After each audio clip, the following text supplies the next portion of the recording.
Salut! On va continuer avec Astérix. On s'était arrêté ici, il y avait cette vignette. Alors déjà, vous la voyez dans l'ensemble, et on va zoomer un petit peu sur le texte, pour être un peu plus à l'aise au niveau de la lecture. Donc, je sais pas par où commencer, est-ce que je commence par là ou par là? Là, on a Astérix qui dit « Pitié !»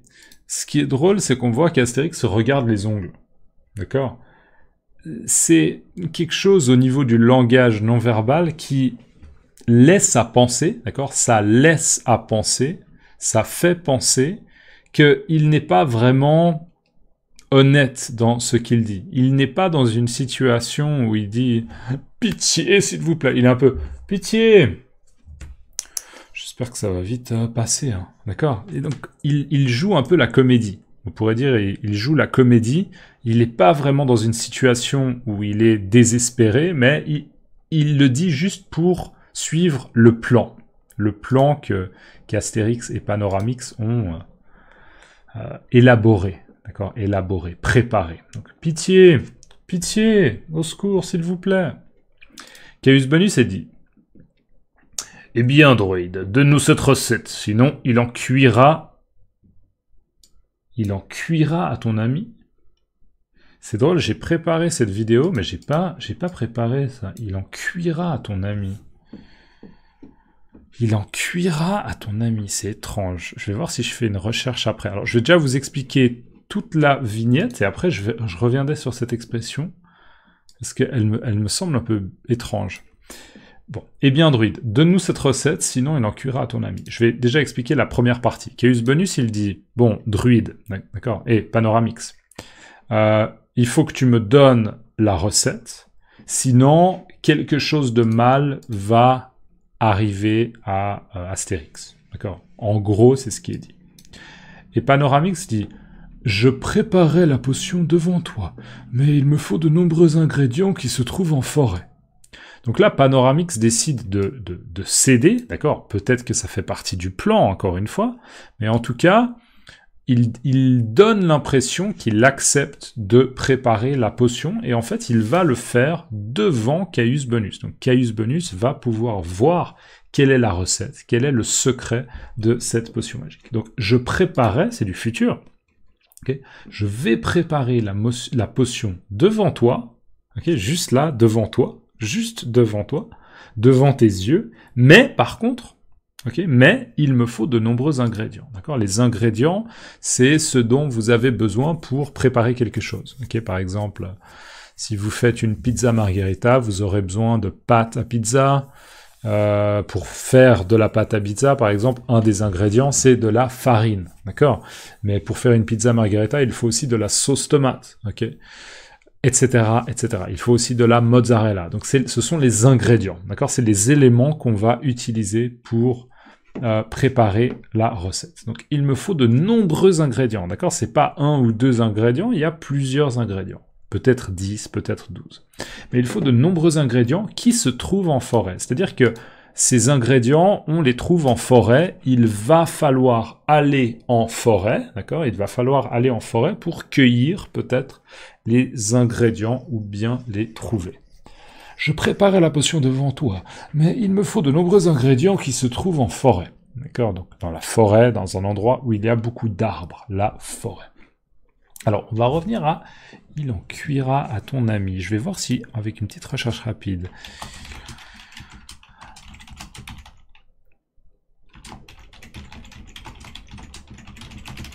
je vais voir si je fais une recherche.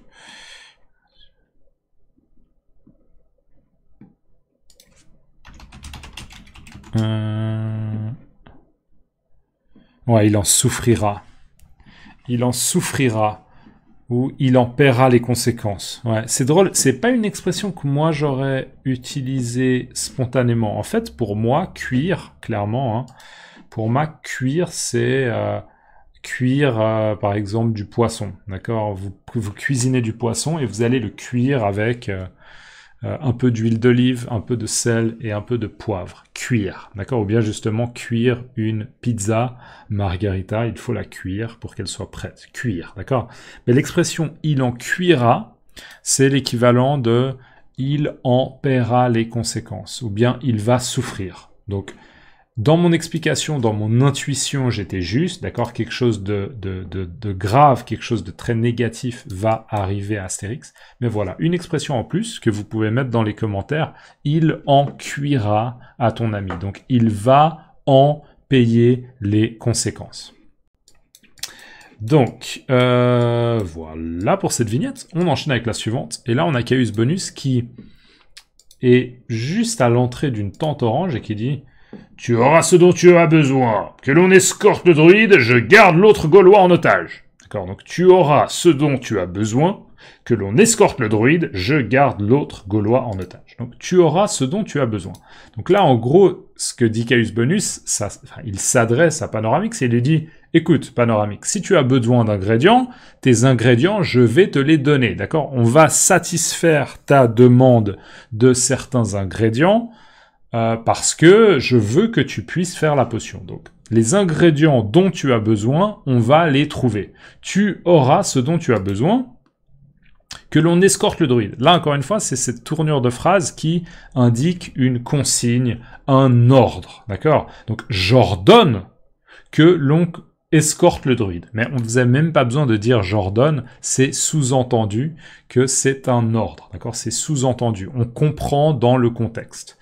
Que l'on escorte le druide. D'accord? Donc en fait, les gardes romains vont aller avec le druide, vérifier que le druide ne part pas, mais aussi éventuellement peut-être protéger le druide si quelque chose se passe. D'accord? Mais par contre, la stratégie de Caius Bonus, c'est je garde l'autre, on comprend que l'autre c'est Astérix, d'accord? Je garde Astérix en otage. Et en otage, c'est un mot important pour comprendre cette phrase.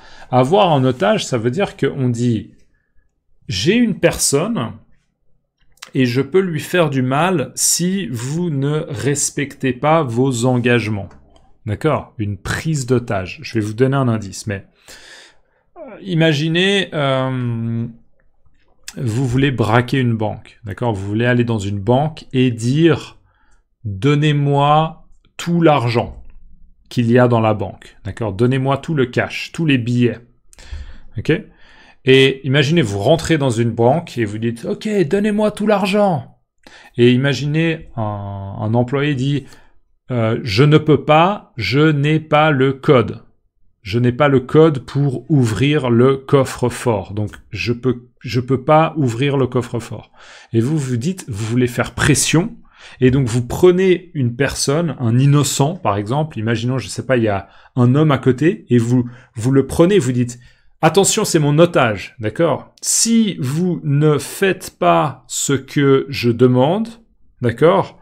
Eh bien, je vais tuer cette personne. Donc, vous faites pression psychologique, et en fait, c'est une menace de tuer quelqu'un ou de faire du mal à quelqu'un pour faire pression psychologique. D'accord? Donc là, le but, c'est de faire pression psychologique pour que la personne ouvre le coffre-fort. Mais ça pourrait aussi être, j'ai cette personne en otage, ok? N'appelez pas la police. D'accord? Si vous appelez la police, je vais tuer cette personne. D'accord? Donc, prendre en otage. Voilà. C'était juste important de comprendre, parce que sinon, la phrase est difficile.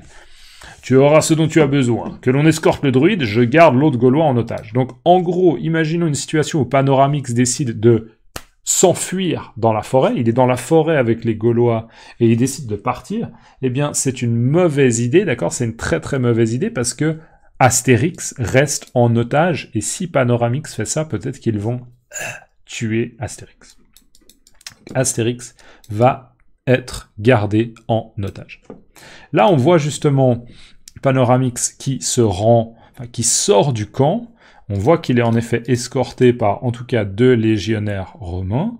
Et on le voit visiblement qui a grimpé à un arbre. Il est en haut d'un arbre et il coupe des branches. Il dit, il faut du gui. Alors, vous vous souvenez, j'ai déjà expliqué le gui. C'est un des ingrédients. Il faut du gui. Il dit également qu'il faut des racines. D'accord? Des racines. Juste un truc, c'est intéressant. Mais là, vous voyez l'arbre. D'accord, l'arbre. Et en fait, là, vous voyez le bas de l'arbre avec justement des racines. D'accord, les racines, c'est ce qui rentre dans la terre. D'accord, imaginons ça, c'est la terre. Si on a un arbre là, les racines, c'est un petit peu ce qui rentre dans la terre et ce qui permet à l'arbre ou à la plante d'aller chercher des minéraux et de l'eau pour justement pouvoir pousser. D'accord? Les racines. Au sens figuré, les racines, c'est aussi peut-être que vous avez des racines d'un autre pays. Je sais pas, peut-être que vous vivez aux États-Unis, mais je sais pas, peut-être que vous avez des racines italiennes. D'accord? Ça, c'est le sens figuré, des origines, des racines.